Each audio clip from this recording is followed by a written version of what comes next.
brother. I'm going to leave it to you. Because if it comes out of my mouth, and I sit up there and I literally articulate, Jen, the stuff that this man has done since he has been the executive of the New York Knicks, I'm going to lose my mind. I ain't going to be able to do the rest of the show. I'm telling you right now. It comes out of my mouth. I'm not going to be able to control myself because I'm barely able to right now. I'm going to try to keep my composure. A few moments later. His very first move as the executive was to sign Lamar Odom, who was on crack.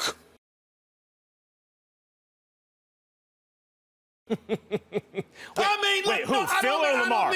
Phil or Lamar? I don't mean to be. Listen, I love Lamar Odom, the person, and God bless him. We're wishing nothing but the best.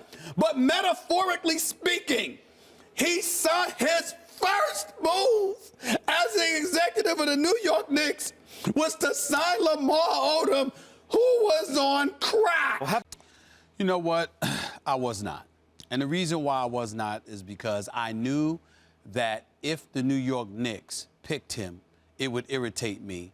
And I'm never surprised when Phil Jackson irritates me. It's just that simple. I expect him to annoy me. I expect him to grate my nerves. I expect him to get on my last damn nerves. I expect him to do things that provoke me to say he needs to get the hell out of town, that we need to put barricades up in New York City and not let him in because he doesn't care about this franchise. He doesn't care about the city. He's just here collecting money, stealing a check as far as I'm concerned. And this is the latest example of it. It's just this simple. This is the thing that bothers me about this pick. I understand this kid is solid. Ntilikina, I heard he can play. But you heard Fran Fraschilla, the great Fran Fraschilla, who does a great job scouting for us as a network. You heard him point out he's not a point guard, he's not a two guard. Well, what the hell is he? The dude didn't look any bigger than Adam Silver, the commissioner of the National Basketball Association. He almost looked as small as that dude. Now, I'm not saying the dude's a scrub. Please don't get me wrong. What I am saying is that when you look at Ntilikina, think about this for a second here. You are Phil Jackson.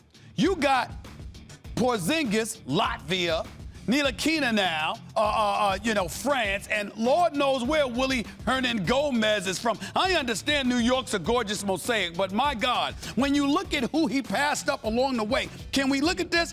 The next three picks, Dennis Smith Jr. out of North Carolina State. Everybody's been raving about this kid's upside, his athleticism, how he goes and gets it. He could put the ball in the hole. You had a chance to get him if you were the New York Knicks. You passed. After him, Zach Collins out of Gonzaga. Did you see this guy perform in the national championship game? This dude has a tremendous upside.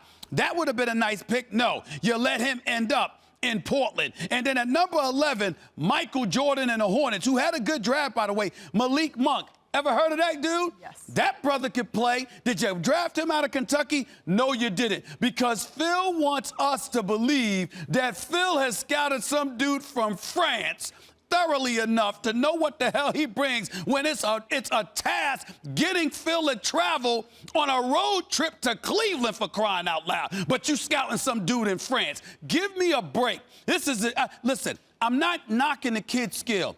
Any more than years ago, I knocked Porzingis. I didn't knock Porzingis in terms of his skill. What I said about Porzingis back then is that Phil told us we're competing for playoffs. We're going for it now. And then we found out you're engaging in a reclamation project, so you hoodwinked us because we knew you had a 4 to 5 year plan. Now we're 4 years in, and Phil is asking us to start all over again. This pick tells me... Yeah, right. It's so much worse. This pick tells me that Phil is asking us to wait another 4 years. That's my problem with it.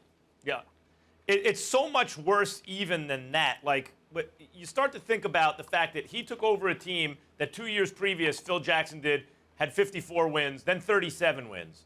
He decided, I'm going to tear it all down, so they had 17 wins his first year. 3 years, so in the fourth season after you had 17 wins because you tore it all down, you're telling people you're going to tear it all down again?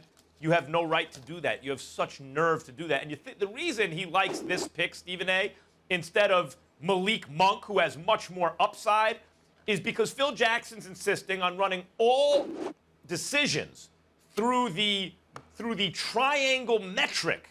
Now, think of how insane this is. What other franchise has a team president who insists on personnel decisions being made that through the metric of his antiquated, let me say it again, empirically inferior offense the triangle offense that because he used it 20 years ago. I mean, even when the Lakers won in the latest iteration of their championship teams with Kobe and Gasol, they ran triangle at times. Sure, I mean, the Spurs still do at times. A lot of teams use different elements of different schemes. But it was a pick-and-roll team largely already by then. It wasn't like just adherence to the triangle when the Lakers won the chip. And since then, the league has evolved. But you have a team president insisting to his players and his head coach, you must use my offensive system from 20 years ago, and then we're going to make decisions in the draft based on that. I want to talk about Malik Monk for a second, Stephen A. Smith. Who's the best shooter in the draft? Might be right? him. I mean, like, you talk about upside. Tatum. Yeah. Is he athletic? I believe Right. so. Well, is Malik Monk athletic? He's an athlete who can shoot. That's upside. He has a chance. Look, in certain ways, he resembles a lot of college stars who don't turn out to be pro stars. I get that. And maybe their pick is safer, certainly if you're going to run the triangle, I guess. Phil would know more about that than me, obviously. But Malik Monk has tremendous upside. And when you have a lottery pick, you go for upside. What, a guy who might be a decent starter? You can get that on the free agent market every single year. What did Jeremy Lin or Courtney Lee, were they hoarded by their teams? No, we're not going to let you near these guys. Those are good starters. They're fine. You can get them every year. They're not even that expensive. You need to go for upside in these situations. One word about Porzingis in that draft, Stephen A. I didn't think Porzingis was a reclamation project. Who knows? How much do we really know about him? It's so instructive what Phil thinks, what he sees, and how little he understands of what he's seeing at this moment. When he wanted Okafor, a guy with a game from another era, a dinosaur, a relic, can't play defense, can't defend in the modern game, but has a very polished post game that Phil likes.